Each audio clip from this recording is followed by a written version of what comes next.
ನಮ್ಮ ಮಮತೆಯ ಮಡಿಲ ಯೂಟ್ಯೂಬ್ ಚಾನಲ್ನಲ್ಲಿ ಎಗ್ ರೆಸಿಪಿ ಮಾಡುವ ವಿಧಾನ, ಸುಲಭವಾಗಿ ಮಾಡೋ ವಿಧಾನವನ್ನು ನಾನು ತಂದಿದ್ದೇನೆ.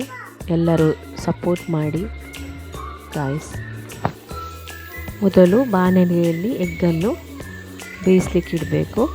ಅದು ಬೆಂದ ನಂತರ ಬಾಣಲೆಗೆ ಎಣ್ಣೆ ಹಾಕಿ, ತೆಂಗಿನ ಎಣ್ಣೆ ಪ್ಯೂರ್, ಅದಕ್ಕೆ ಸಾಸಿವೆ ಮತ್ತು ಬೆಳ್ಳುಳ್ಳಿ ಮತ್ತು ಈರುಳ್ಳಿ ಮತ್ತು ಟೊಮೆಟೊ ಇಷ್ಟನ್ನು ಹಾಕಿ ಚೆನ್ನಾಗಿ ಫ್ರೈ ಮಾಡ್ಕೋಬೇಕು. ಆಮೇಲೆ ಟೊಮೆಟೊವನ್ನು ಆ್ಯಡ್ ಮಾಡಬೇಕು. ಟೊಮೆಟೊ ಆ್ಯಡ್ ಮಾಡಿಕೊಂಡು ಚೆನ್ನಾಗಿ ಅದನ್ನು ಮಿಕ್ಸ್ ಮಾಡಬೇಕು. ಸುಲಭವಾಗಿ ಮಾಡ್ಬೋದು, ನಿಮಗೆ ಒಂದು 5 ನಿಮಿಷದಲ್ಲಿ ಮಾಡ್ಬೋದು ಇದು. ಆಮೇಲೆ ಅದಕ್ಕೆ ಸ್ವಲ್ಪ ಉಪ್ಪು ಹಾಕಿದರೆ ಬೇಗ ಅದು ಸ್ಮ್ಯಾಶ್ ಆಗ್ತದೆ. ಆಮೇಲೆ ಅದಕ್ಕೆ ಅರಿಶಿಣವನ್ನು ಹಾಕಬೇಕು.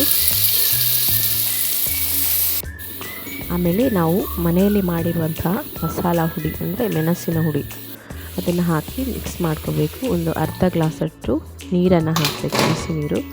ಆಮೇಲೆ ನಾವು ಬೇಯಿಸಿಟ್ಕೊಂಡಿರ್ತೀವಲ್ಲ ಮೊಟ್ಟೆ, ಅದನ್ನು ಹಾಕಬೇಕು. ಅದನ್ನು ಚೆನ್ನಾಗಿ ಮಿಕ್ಸ್ ಮಾಡಬೇಕು. ಅಲ್ಲಿಗೆ ಸ್ಪೆಷಲ್ ಎಗ್ ರೆಸಿಪಿ ರೆಡಿ.